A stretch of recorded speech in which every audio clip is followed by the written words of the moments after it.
Hi all. I can't see who's here, so I'm going to trust that you're all here and able to hear me. But if someone could just pop that in the chat, if that's true, that would be great. Just so I know that everything's happening as it should. So I'm Reagan Persaud, and I'll be doing the seminar now. Thank you, Hannah. Thank you, Kate. That's perfect. So today's seminar is on when is a plan of adoption appropriate, and how to justify the application for a placement order. Now, if I just say to you that the reason I decided to do this seminar is A, because I hope I can cover it in under an hour, if anything around 45 minutes, so a bit of a lunchtime bite-sized bit of information. But B, because I do think that this is something as council, and as council who does a lot of local authority work, that I see time and time again as an issue in care planning. And so I'm hoping that when we finish, the pitfalls in particular can be noted so we can do a little bit better in the planning. So what we'll consider today is the relevant law on adoption and the checklist to apply, the alternative options and what the law says, the issues to consider when crafting the plans, and the thinking that I say needs to change when it comes to planning for adoption. I'm assuming everyone has the handout that I'm referring to and reading off of. Again, if someone could just say in the chat if that's true, that would be great. Now, if we turn to the relevant law, thank you, Kate, thank you, Hannah. Just to let you know, the way we're going to do this is I'm going to run through very quickly all of the law that I think you need to be aware of. And there's so much case law on this point that I have to say I've tried to cherry pick A, the most relevant, and B, a handful of good ones that give a bit of variety in terms of the cases I put into this document, but they are by no means the extent of what's out there on the case law on this. But we're going to run through all the law very quickly, and then I'm going to discuss, after we know and we're refreshed on all the law, what the issues are. So if we start with the law on adoption, I think we all know that it comes from the Adoption and Children Act is the first place to start, and the court's paramount consideration is the child's welfare. The difference being that it's a consideration of the child's welfare throughout their lives, so not just their immediate life, but up until they're 18 and beyond, throughout their life. And that's relevant in adoption planning, but we'll come back to why in a moment. I have included there the relevant checklist, and I've flagged, underlined the factors that I think we must consider when planning. Again, I've done that because for social workers on the line, there are many times where we get statements through, and when we look at them, the wrong checklist has been applied. Now, just so you know, that cannot be something that the court remedies. And in fact, if it's missing, the case sometimes has to go off to have that plugged. It's very complex, but it can happen. So as the lawyers, we need to make sure when we review the final statements that they always apply the right checklist. And B, that for social workers, if they don't, we can plug that for them. And for social workers, just be mindful, I've put it there for you. It's not the welfare checklist. The particular factors that I think are relevant and are added in are, of course, the likely effect of the child of ceasing to be a member of the family, and also the relationship that the child has with relatives. And that is something that you have to analyse and consider as part of your checklist. If we pause there for a moment, one of the things that comes up in cases quite often is that the social workers will either not put the right checklist, but if they do put the right checklist, see the checklist as an opportunity to justify their plans. So for instance, under things like the relationship that the child has with relatives, they will put things like there's going to be indirect contact by letterbox once a year. And that's the only sentence in that section. Well, the checklist isn't there for anyone to justify their plans with. It's there for a proper analysis to be done. So under that heading, I would expect to see, and the court would expect to see, the child has these family members that they have a relationship with. Of that, they are particularly close to the aunt, the uncle, and perhaps the sibling who they see on X, Y, and Z occasions. Severing those ties will certainly cause emotional damage to that child, and that is something that has to be considered and weighed into the planning for the child. And you must concede those things. This checklist is not there just to justify your plan. This checklist is to show the court that you have done a proper analysis, which is if there are certain factors against your case, you need to recognize them as part of this checklist. And you need to then say, however, recognizing that harm, this plan is still appropriate for X, Y, and Z reasons. That's what the court wants to see, not just you glossing over it with they'll be once a year in direct contact. Because I think what happens is then when we go to court, that's the aspect of it that's very easy to pick apart. So again, I flag that, A, for the social workers to think about, and B, for the lawyers who review the statements to consider when those statements come through, and just make sure that the checklist analysis covers everything, the good, the bad, and the ugly.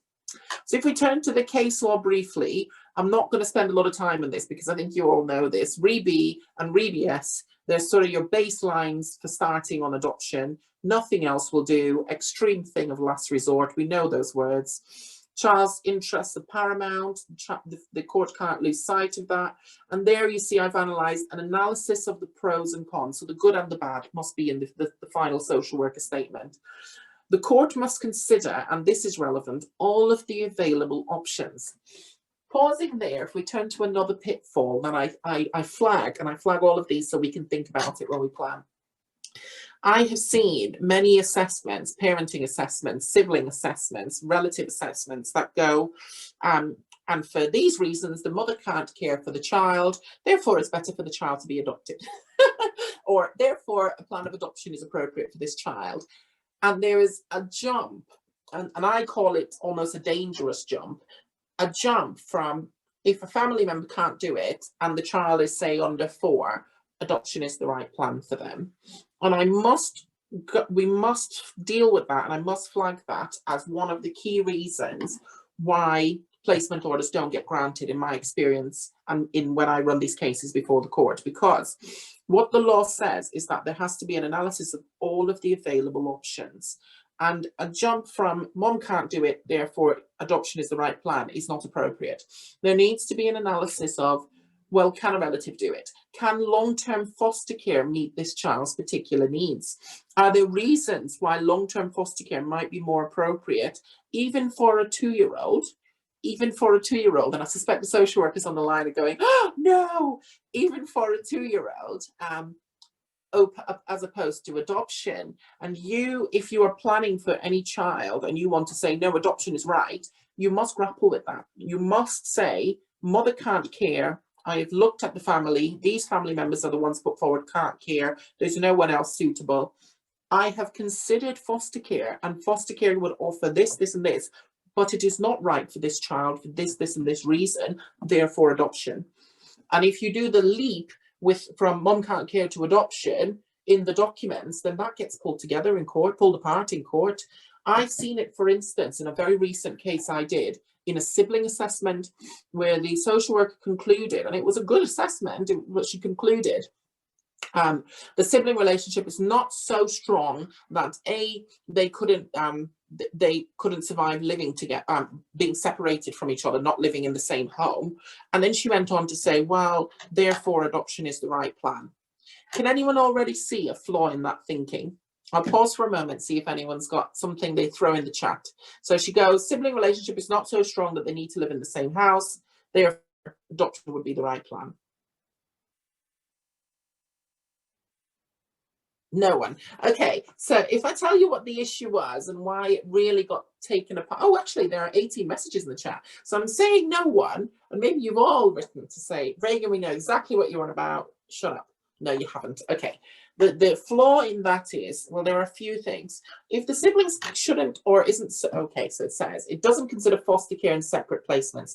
Absolutely, Damien. That is one of the big issues with it. It doesn't consider foster care, but also, I think in a sibling assessment, we have to be careful of what a sibling assessment is there for. And I see someone's written, living apart may mend their relationship, and that's absolutely right.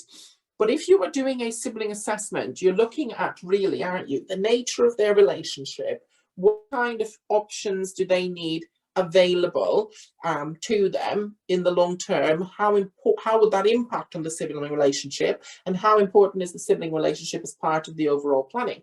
If you've reached a conclusion that no, they could live apart and be quite happy with one another, that's fair enough. But there is a big step missing when you jump to adoption, because adoption severs all ties. So where is your analysis of not only would they be living apart, but that they would never have any contact with each other again, and the impact on them of that? And I think sometimes social workers take the view these kids are so young, if family can't do it, we'll go to adoption, and they miss those links out. So saying they don't need to live together is one thing. Saying they are never to have a relationship with each other through their minority by way of direct contact, video contact, spending weekends together, and that's going to be fine for them, is another jump that needs to be properly discussed and analysed in the sibling assessment as an option. Your sibling assessment is not there to, someone's written, they may well have contact in the future, especially if the other siblings are also adopted. Maybe, yeah, and it depends, it's case specific, but I know that the court doesn't like the argument, it doesn't find it attractive when people say, we're going to sever direct contact now, it might happen in the future, but we don't know if it will. That's not an argument the court particularly likes if they have a strong sibling bond, because that's not something that A, is guaranteed, and B, considers the emotional harm to them in the intervening period whilst they won't have that contact. So I, in fact, have run that argument in court and been criticised. Let's put it like that, criticised for running that argument. So I think in your sibling assessments, you need to think about, do they need to be together? If they don't, what kind of contact do they need? And if there is a potential child that's so young that you would want to consider adoption for on the table, what would be the impact on the siblings of that severance in the tie of a closed adoption? Because it may well be that when you do that analysis, you either think A, adoption isn't right, or B, should we be thinking about an open adoption? And that's something I would encourage social workers to think about more, particularly when siblings are involved in cases, because I tend to find, in my experience as a practitioner, the cases I lose in terms of getting a placement order, it's normally because the sibling relationship has been underestimated, not properly analysed, and the option of open adoptions and the importance of the sibling relationship hasn't played a part in the thinking. So I simply flag that as, when you consider and write these documents, think about the different options. Think about the fact that I have to justify it all the way through. Adoption is not something you're just going to get because this child is 2 or 3. Maybe there was a period of time where we had that. I don't ever think there was. But if there was, that's not how the court is looking at it now. And when there are siblings in the picture who, A, are older and might stay in long-term foster care, or B, may stay with a relative whilst another sibling gets adopted out, or the plan is to adopt another sibling, there must be a proper analysis of what impact that would have on the siblings to justify your plan. Okay, so that's the analysis of all of the available options. I use sibling assessment as an example, but in fact it does actually apply in every document you prepare, particularly the social worker final statement, analysis of all of the options. There must be proper evidence from the authority, and I do want to pause there for a moment, because what we have when I say proper evidence is this. There is the rhetoric that I think exists in the culture of how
Can you all hear me?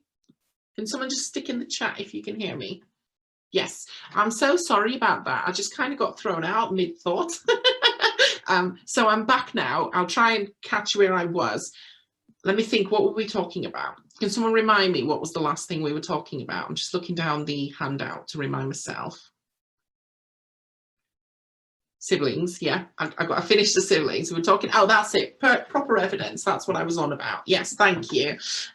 So what I meant by that is there is this rhetoric around adoption offers permanence, adoption offers stability, and there are right things to say.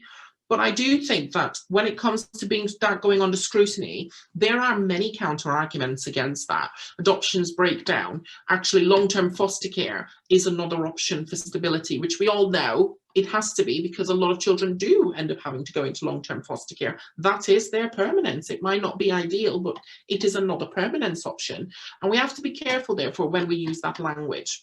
When I have had that situation before where we have had that issue, and I know that adoption is going to be challenged, what I've done to preempt it, and it's just a tip, is I have said, can we have a statement from the adoption team to deal with, for instance, a 3-year-old, what are the stats on placement breakdown that we are aware of a 3-year-old? What are the stats of long-term foster care breakdown for 3-year-olds, of children we have in our authority?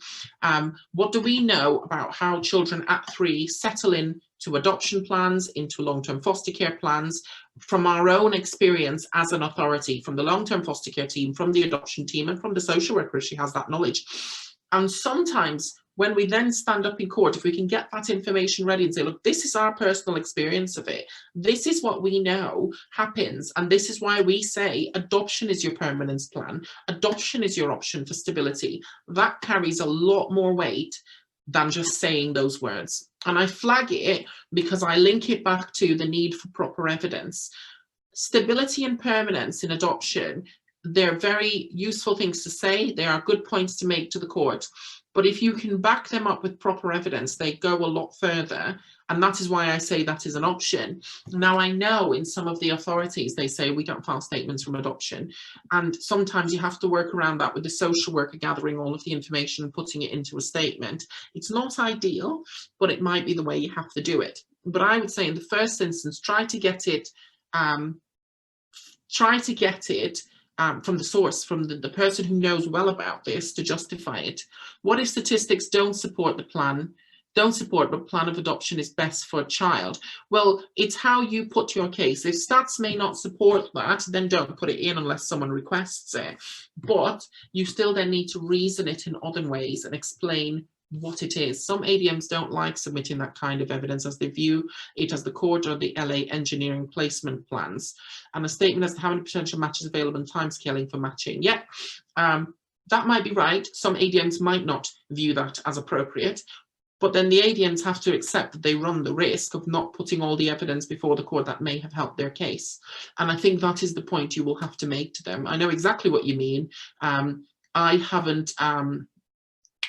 I have had cases where I've requested that kind of information. There was huge resistance within the authority from providing those statements. When the social worker got in the witness box, and I can remember one particular case, she was torn to shreds because she just couldn't answer properly. Why do you say it offers permanence and stability? What evidence is there before this court to back that up?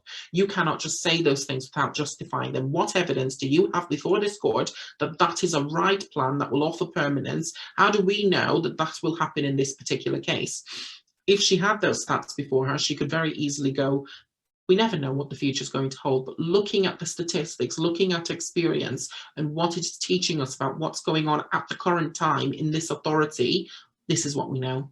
And that would have bolstered that argument significantly. I remember that case because sadly we didn't get placement orders, and that was of a 2-year-old. And so I flag those issues as a way to preempt them. If the client department turns around and says, no, we're not filing it, no, we're not doing those things, then you as the solicitor, I think you've discharged your duty as trying to put their case at the highest. So that's what I would say about that. Just have a think of when these assertions need to be made in justification of a plan, what evidence is there in the papers to justify it? And is there better evidence that we can put before the court to show it? So that's what I would say about that. The second thing I wanted to say about proper evidence is around attachment issues.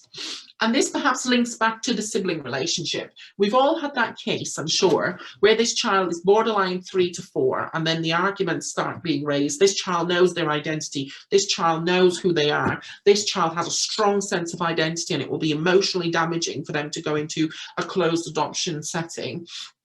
They will struggle to reattach to new carers. And what I say to my social workers, if that isn't something, again, that I can preempt and see might be an argument, and I think it's very important if your child is 4 or approaching 4 and above, because then I always see when I look at those cases in particular, there's going to be an argument of that nature. I always say, you are a social worker, you have done some work on attachment theory. I have some knowledge of attachment theory just from working in child protection. So the social workers definitely have knowledge of it. They get it as part of their training. Include it in your statements. Include when you say, I believe that this child will be able to reattach to form an identity. This child has these relationships that they will have to break, and this will affect them in this way, but they will still be able to reattach. Use your social worker knowledge of attachment. Include it. Use the theories that you know that talk about this particular child's attachments and why you think it would be better for them. So let me give you a good example of that. I have had cases where I have argued before that as a result of a child having a disorganized attachment, they need a placement. They particularly need a placement that is one that is least likely to break down, because to overcome the disorganized attachment that they have as a result of their parenting to date, they need to be able to be with someone that they can trust, they can have a sense of security with, and know that they will be with that person in the long term.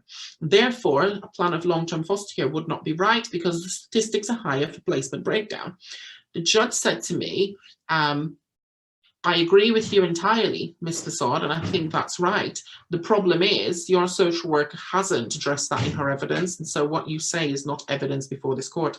And so that's why I say when you get these statements, just think in advance about these issues.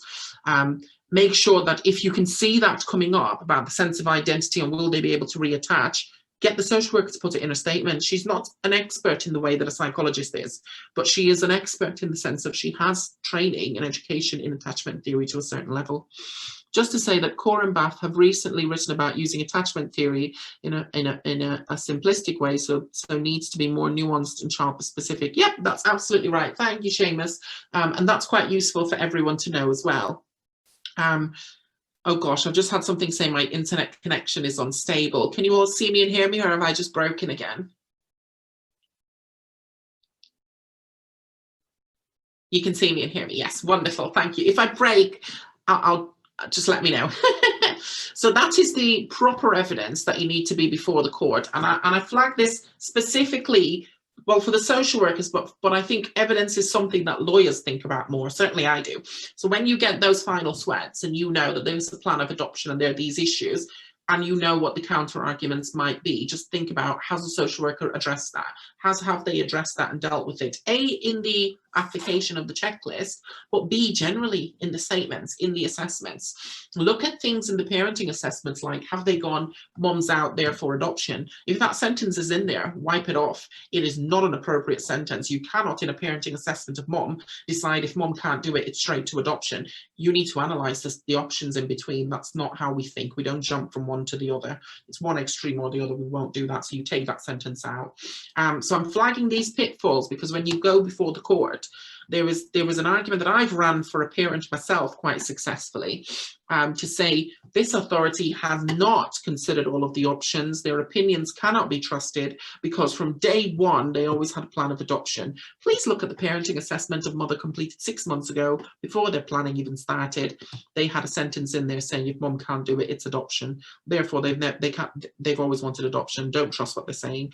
And that's the kind of criticism you want to avoid in court. Just to be aware of this, I've had cases where decision-making records in the service manager or team manager notes and reasoning and decision-making records, they do the same thing. And that's why I flag it for it to be considered at all levels, because in particular, those papers are disclosable documents. The child permanence reports, the records of the ADM decision making, they're all disclosable documents that need to be scrutinized. And so you need to be conscious that it isn't just the social worker statements that need to do this, it needs to be the higher up. And you're also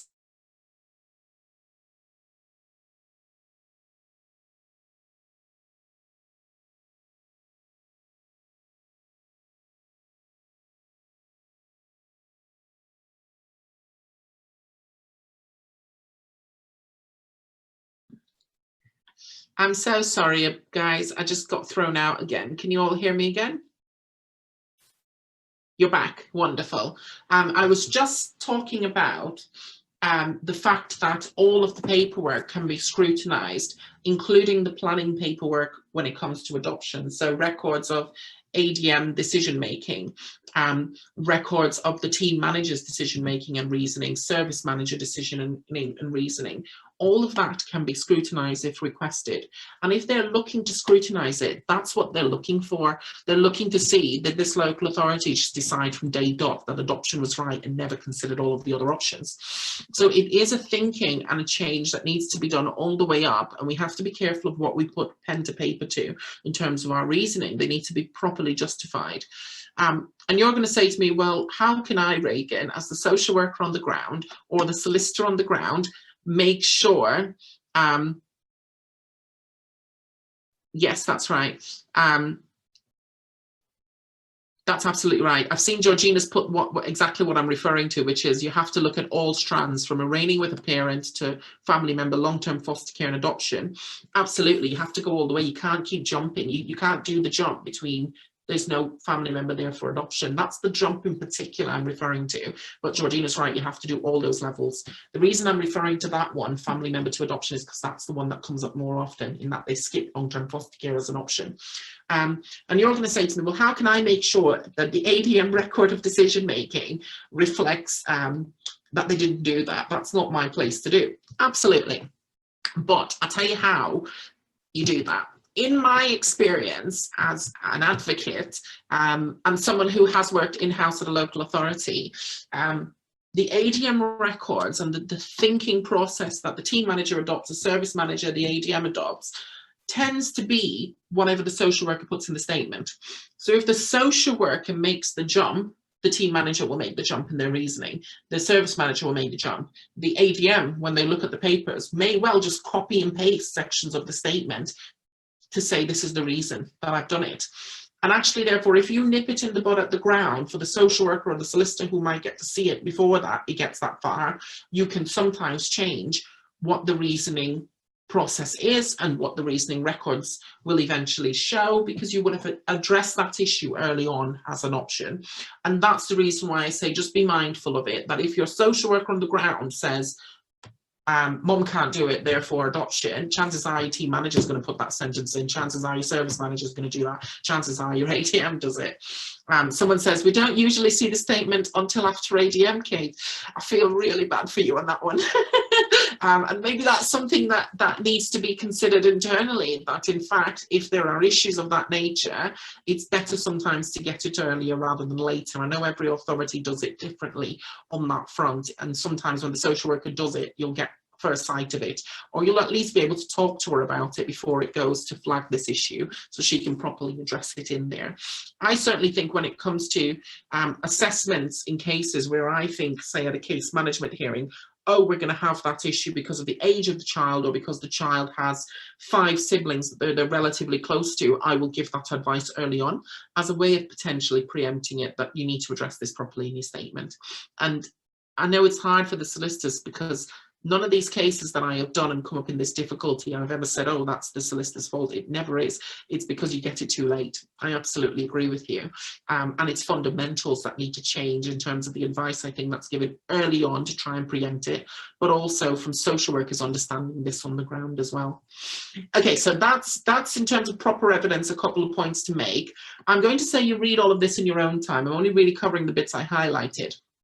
But let's look at the alternative options then. We know that in addition to adoption, we have long-term foster care. I don't know why I wrote foster placement and long-term foster care.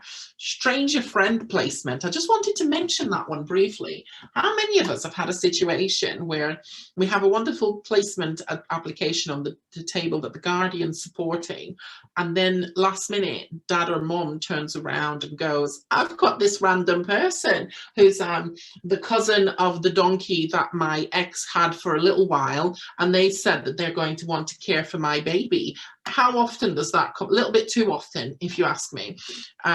And I think Sarah on the line will know what I'm specifically referring to, because I have a case with her at the moment where that's happened.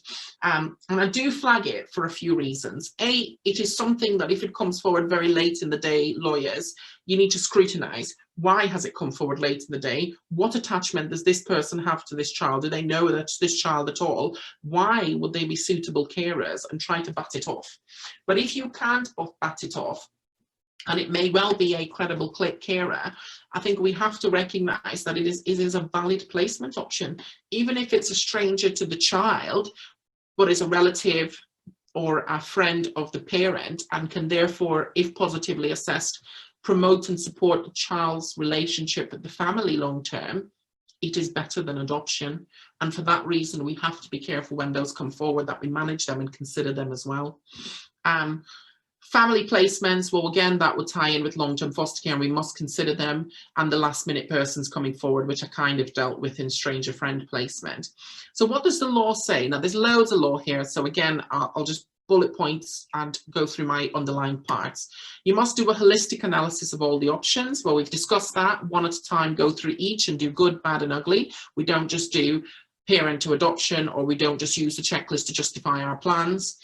And that's why I said you should be doing this too, because that's what the court has to do. And of course, if the social worker does that, then the court has a lot more confidence in what it's seeing before it, and is more likely to adopt the analysis taken by the social worker. Regardless of the child's age, there may be reasons to look at foster care or other options. And I think we've gone through that. It's to do with their family relationships. It's to do with the sibling relationship that they might have.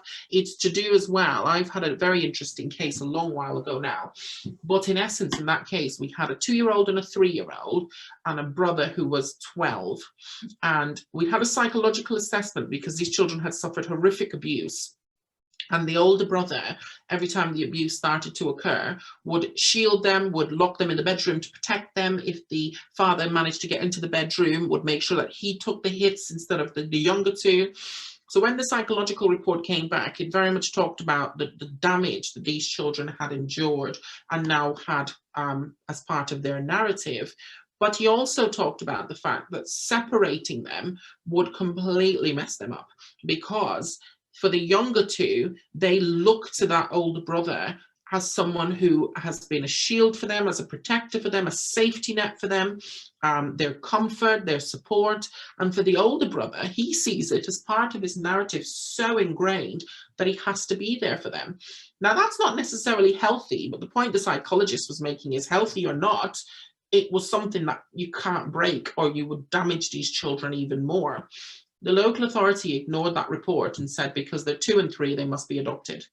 And as you can imagine, the criticism at final hearing was immense. And I flag that because siblings, I think, are the toughest one when it comes to getting over the line with plans of adoptions.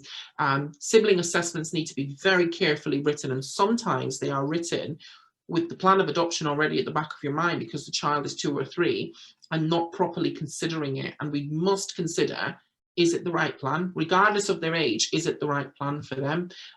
Because of issues like that, because we didn't get over the line with that one.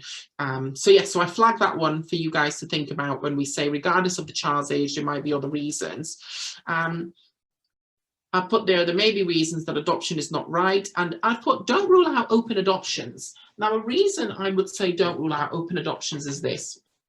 I had a case recently where, it was a very difficult one. I think there were about 5 children, and we wanted to adopt the younger 2. And these children were of adoptable age. They actually didn't have that many behavioural issues or anything like that. They very much could have been adopted. And the sibling relationship was the issue. In fact, we had reports that said if they never saw their parents again, that wouldn't really be an issue, or certainly reports that suggested that. It might not have said it directly, but I don't think that was the worry of the court. The worry was more about the siblings and how would you sever them. And I had given very strong advice all the way up to the service manager that, in fact, you cannot in this case go for a closed adoption. But you can go for an open adoption on the basis of it might reduce the pool of people who want these children, but it's workable because you can say our plan isn't one where they have ongoing contact with the parents. Our plan is one where they just have ongoing contact with the siblings, but that's what they need. And adoption is what they need. And yes, there are risks around the children talking about their parents and all the rest of it, but that's part of an open adoption. That's part of managing it. And for these children, that would be the right plan. It was refused in the most strong of terms that we were not going for that we were going for a closed adoption. And I said to them, you're not going to get that. This judge is just not going to do that. The psychologist's report about the sibling relationship is too strong to get that. I asked, though, can you do me a favour? Can you file a statement that looks into, for these children and their age, what the prospects are of availability of closed adoption placements if we get a placement order, and open adoption placements if we get that, because I was planning to put the case on the basis of, we say closed adoption, but if you are against us, there's another form of adoption that can work here. Please consider it before going back to the long-term foster care. I was not given that statement, even though I requested it. And we got to the door of court, and strangely enough, the case ran. Huge criticism of the social worker for not considering this sibling relationship. And I did feel bad in that case for the social worker on the ground, because she could see this, but was told very strongly by the management team above, who didn't see this, that you will justify a closed adoption. And so she got in that witness box and she had to try to justify how the severance of this sibling relationship could work. She couldn't do it. As you can imagine, the guardian was against us. And in closing, the judge said to me, well, Ms. Persaud, has your authority considered an open adoption? And I said, it is something that there were discussions around. And he said, well, what are the stats on that? What is the availability of placements? When we looked into it, the option that they were saying, oh, we've got a really good placement that would work here, the lady was willing to accept the children on an open adoption basis.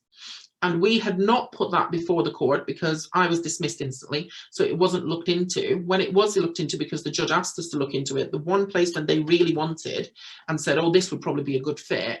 If we get the placement order, we'll explore this one. The lady had written in it, I'm happy for an open adoption. I'm happy for the siblings to have a relationship.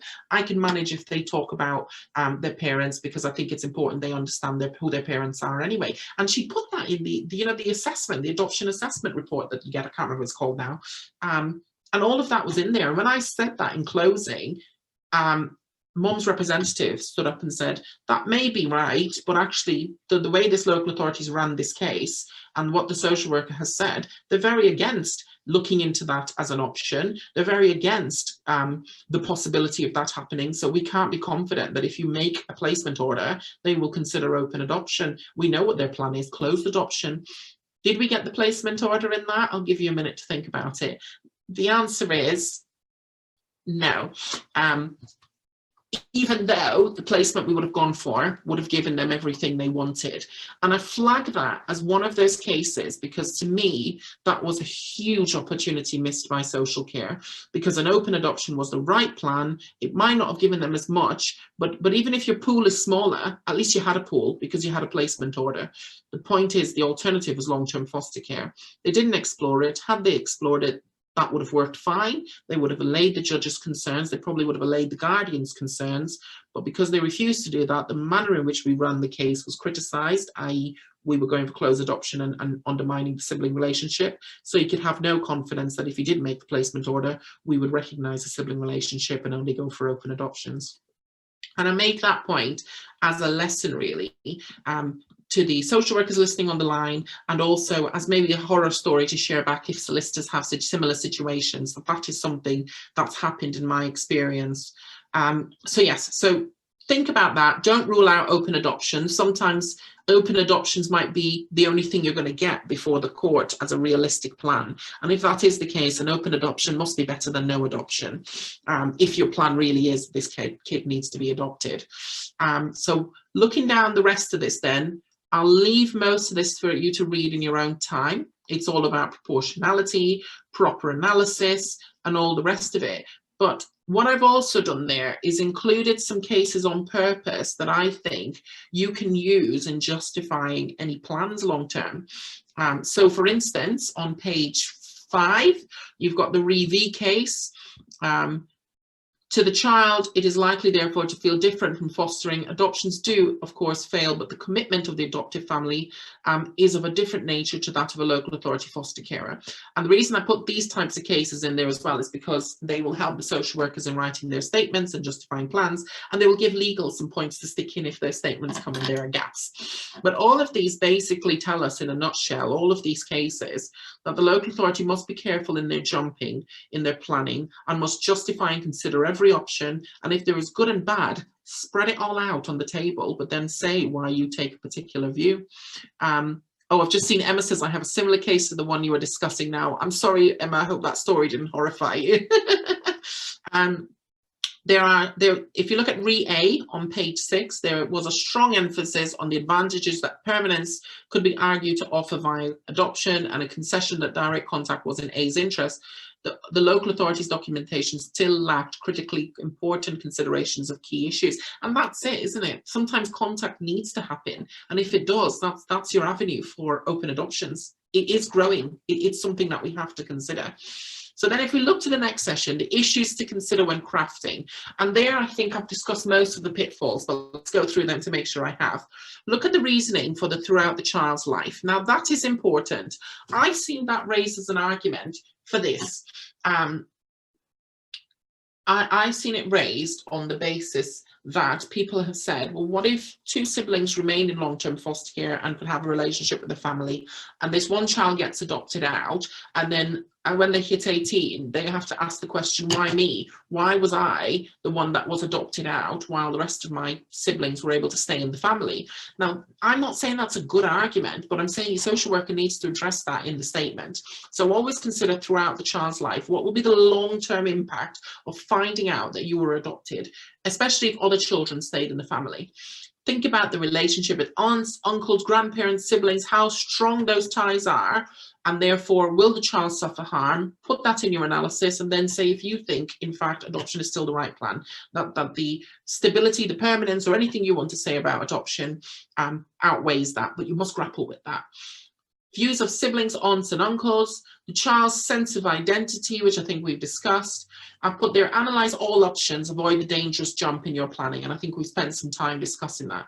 Apply the right checklist. That is so important. I have to say, when you counsel for a mum or a dad and the local authority social worker applies the wrong checklist, it's a really easy thing to just take them down on. So just keep an eye out for that. Don't push adoption at all costs. Is an open option right, even if the prospects are lower? Do we need evidence from the adoption team around this particular child? And I've written there, should you have a contingency plan? Because sometimes on those cases where it's a little bit more tricky to get the child adopted out, you have to think about, should we request the placement order on the basis that we either twin track, so we look for an adoptive placement or a long-term placement, whichever one will come first and is right, or we look for an adoptive placement for say 6 months and then bring in and start looking for a long-term foster care placement. I think twin tracking is important in certain cases. So for instance, I have a 4-year-old going on to 5, but mom and dad are both off the charts on drugs, not even engaging with the proceedings. Uncles and aunts have their own lives to get on with. So this child doesn't really, no siblings, doesn't really have a relationship with the wider family that is worth preserving. Excuse me, and mom and dad aren't being consistent enough to say, oh, we should keep them in long-term foster care, so they should have a relationship with the family. So the one issue really is, can they reattach? Can they transfer that sense of identity to an adoptive placement, and will that work, or will the placement be likely to break down? And in that case, it's one of those where you can see why if the child's going to be 5 soon, and long-term foster care placement might be right. But on the other side, there's still of an age where you might be able to adopt them out. She's not got any particular difficult behavioural issues. And so on that case, my advice was and is contingency plan it. You know, say we will look for an adoptive placement for a certain amount of time. And then if that doesn't work, we will move to long-term foster care. That way you give that child that chance of having that family that will be there for them, love them, care for them, and they will then not have to deal with the rejection, the lack of consistency and all the rest of it that the parents are offering. But you're also realistic that you can't leave them sitting in limbo forever, because that in itself is emotionally harmful, and say after 6 months you will move to long-term foster care. Thus far, the Guardian's with us. It's not gone to final hearing yet, but the Guardian is with us, and I suspect it will just get rubber stamped as the right and appropriate thing for that particular child, which is why I've written there, particularize it to your child's circumstances. Every child is different, and it is very, very upsetting when you get balance sheets through where you can tell the social workers have copied and pasted the pros and cons from other cases, sometimes not even changing things like she and he. So it's like a boy and the plan will say she shouldn't live with her parents, and you can tell that they just copied and pasted that. I do think we need to think that, in fact, that checklist and that balance sheet, both of those need to be very particularized to the child, not used as an avenue to justify adoption. Balance it fully, but then have your reasoning ready, consider it. And one of the benefits of having recognize the bad is you're planning for it, aren't you, in the witness box, and you're planning with your counter arguments. And then finally, I've written there the thinking that needs to change. So adoption is not a panacea, and I flag that mostly because we know that adoptive placements break down. We know there can be difficulties with them, but also it's more there because I want social workers to be alive to that, and I want the advice to be given to them to be alive to that when they get in the witness box. Time and time again, I see the sort of thinking whereby they do get in the witness box and they go, you know, this child deserves an adoptive placement, this child deserves permanence and stability, and they just need to take a step back from that, because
guys, I'm back. Can you all hear me? Yes. Okay, we're almost at the end. I don't know why this keeps happening. Well, let's just get to the end. So I was just talking about it's more around how the social workers present the case when they're in a witness box. And adoption is not a panacea, and they need to understand and justify that it's a balancing exercise. Guardians are so good at doing this, and it really irritates me when you're for a local authority and the Guardian can do that really well. But I think that's something that's probably there for them because they've had that that's legal advice that, look, that's how you have to approach it. You're not choosing ideals, and recognize that, and don't just see adoption as a panacea. And I think if our social workers can start to think along those lines, because there are disadvantages to adoption as well, that would really help. Okay, the next one, adoption at all costs. Remember the horror story I gave you about the closed and open adoption and the way they pushed for adoption at all costs because they wanted the girls adopted and wanted to choose from a larger pool of options, carers, prospective carers for them, and then we ended up with no placement order. So remember, adoption, if it is adoption, must be tailored to the children's needs. Don't assume it will go through on the nod, and that is more for the social workers because I know the solicitors know that. But don't just copy and paste your balance sheet. Don't just use the checklist to justify your reasoning. That's not what it's there for. Don't assume that the court will rubber stamp it. Adoption has to be right for very young children. Don't assume that, because again, I've given you the horror stories of the 2 and 3 year olds who, because of sibling relationships, have not been adopted. Don't assume that the reasoning is obvious to the court. So don't assume permanence and stability are words that are going to mean that adoption will go through. Justify your plans, reason them. Don't assume that there are generic arguments to put in a balance sheet, because it has to be specific to the child and their particular needs and circumstances. And then care proceedings are not your opportunity to look at adoption options. Now, this is one story I wanted. The reason I put that one in is because I wanted to tell a horror story more than anything else. So I had a case once where we had done an assessment of mom pre-birth, ruled her out as a carer, issued the proceedings, and then what we had done is put in this, I'm going to call it a viability, but I don't think it was, this like interim assessment of prospective adopters and say, we want the court to make an interim care order to place with these parents, with these adults who can then care long term. And during these proceedings, we will assess them for the purposes of adoption. And we're not doing any further assessment of mom. Having covered the urgent interim hearing on that, I think I felt sick in my stomach.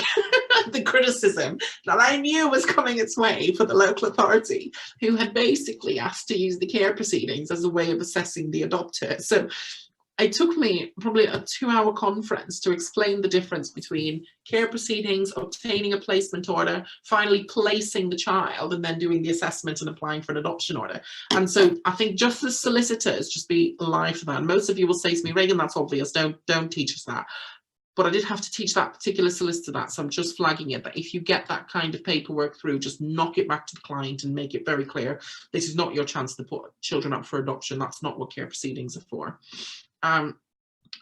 This needs to change all the way up in the local authorities. And the reason that's my final line is that I was going to ask, I hope that this seminar is useful. I hope that any notes you've made will be helpful to you. But if you could all do me a favour and ensure that the notes and the handout and any reasoning or anything that I said that you want to pass on goes to team managers, service managers, if they wish to look at it, that would be helpful. Because as I say, sometimes I think it is the thinking on the top that then influences these plans. And my social workers on the ground, time and time again, I've seen them ripped apart in the witness box and felt bad for them over something that wasn't their plan. So I simply flag that as something that if you can do, to pass it on and say, look, council said, the thinking needs to change. Consider these factors, considering that sometimes adoption isn't right even if they're young, or we need to justify it better and look at these different things that can hold us up and be against us in court. That would be helpful. So unless anyone has anything else, I'm conscious I've taken longer of your time than I needed to. I'm going to love you, leave you, and any questions, I'll tell you what we'll do. If you email them to me, I'll just pop my email in the chat and then we go from there. Yeah. And I hope this was helpful. Okay, so there we go. There's my email address. I'll give you all a minute to write it down, and when you're ready, you can leave. Thanks for coming, guys.